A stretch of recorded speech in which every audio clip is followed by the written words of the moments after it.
Do you remember this conversation with Liara from Mass Effect 2? I've never seen you ready to execute someone in cold blood. What did the Shadow Broker do to you? I was on a job with a friend. The Shadow Broker's people caught us. My friend didn't escape. I don't know if he's dead or being interrogated. But I need to find him. I owe him my life. And I need to make the Shadow Broker pay for what he did. Liara tells us more about this during the Lair of the Shadow Broker missions, but if you were ever curious to know the whole story, you'll find it in the comic book Mass Effect Redemption. In this video, I'll tell you a bit about the comic and then give recommendations on whether or not it's worth reading. For your convenience, this video is divided into chapters. The review section will contain spoilers for Redemption and some light spoilers for the Mass Effect trilogy, so watch with caution.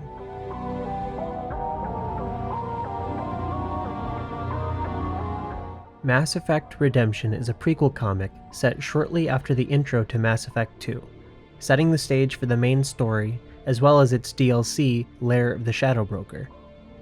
It features a story by Mac Walters, script by John Jackson Miller, art by Omar Francia, colors by Michael Atiyeh, and lettering by Michael Heisler.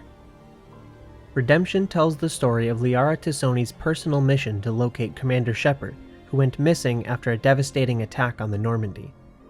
She discovers that several other organizations are also interested in finding Shepard for mysterious reasons, forcing her to contend with some dangerous individuals and race against time to track Shepard down before anyone else.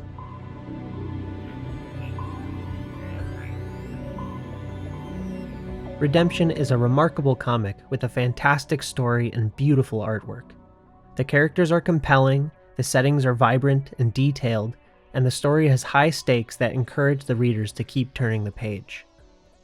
In general, I recommend this comic to any and all Mass Effect fans, but here are a few specific considerations and folks I have in mind that would benefit most from picking up this comic book. In my opinion, Redemption is best read after completing Mass Effect 1, and, if you're willing to put down the controller for a while, before visiting Ilium in Mass Effect 2.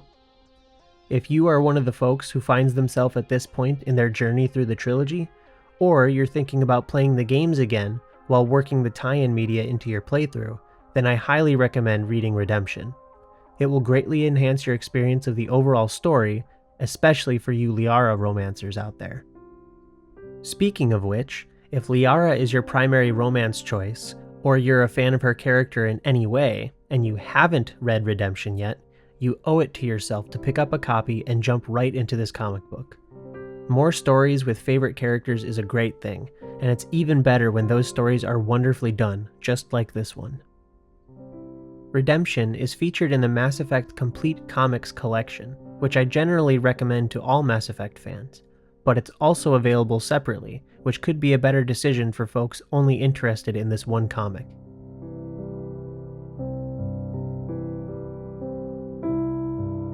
I thoroughly enjoyed reading Redemption. The story premise is compelling, and it has all the right Mass Effect vibes. A big reason why I love the story so much has to do with Liara T'Soni being the main character. Here is where I have to admit a touch of bias, because she is one of my favorite characters in the franchise, so I'm prone to favoring stories in which she's featured. Even when I set that aside, she is still a great protagonist for this comic. The way she's depicted in Redemption is a perfect way to expand upon her character.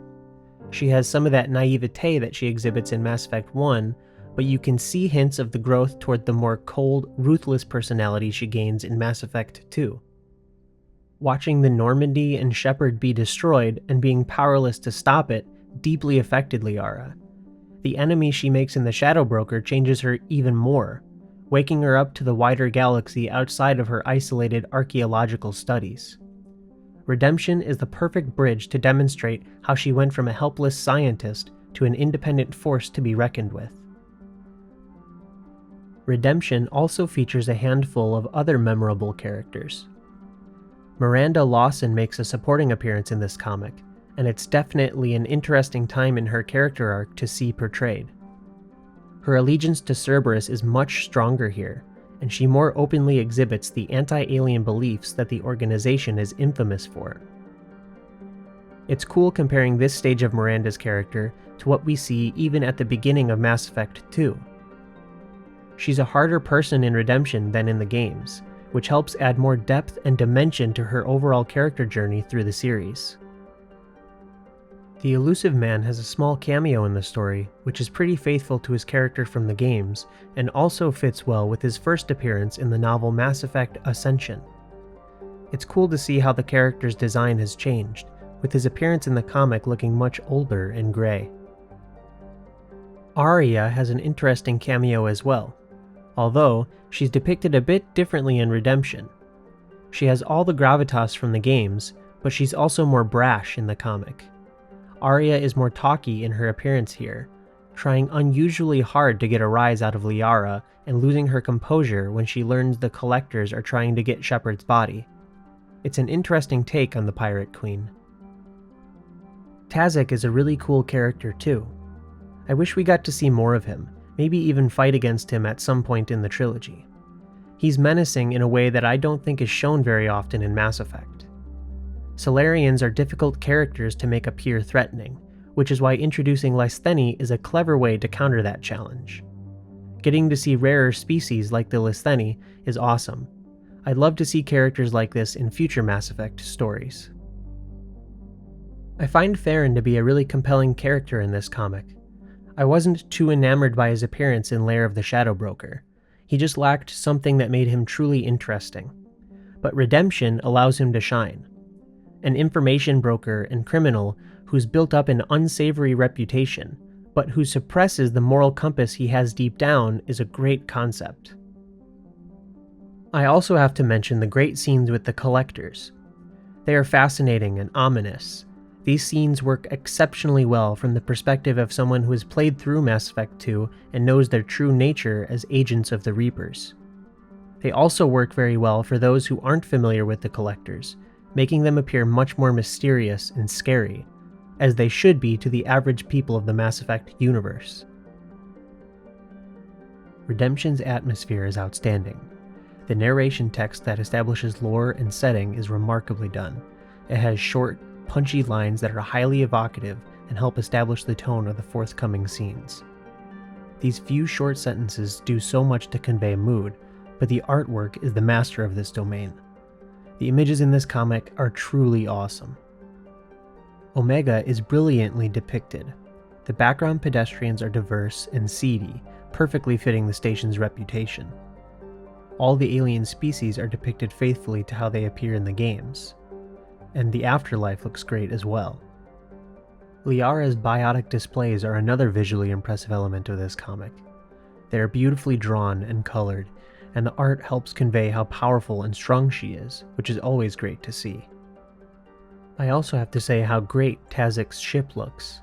In my opinion, ship design is an underappreciated part of Mass Effect, with the Normandy and the Tempest often getting the most attention for obvious reasons. The other ships in the franchise sometimes have a tough time standing out with that competition. Tazik's ship, on the other hand, is wildly unique. I understand some fans have hesitation to engage in tie-in media, like comics or novels, stemming from an effort to preserve the purity of their experience playing the games. We all know the plethora of other franchises with less than stellar tie-ins that sometimes put a damper on things.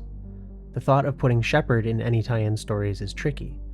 There is so much inherent variety in how players can shape the character throughout the trilogy, making it easy to alienate those choices.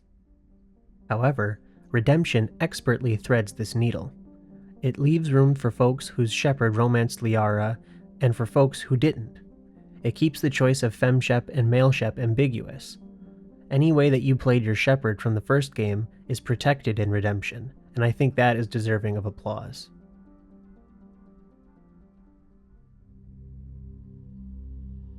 Thanks for watching.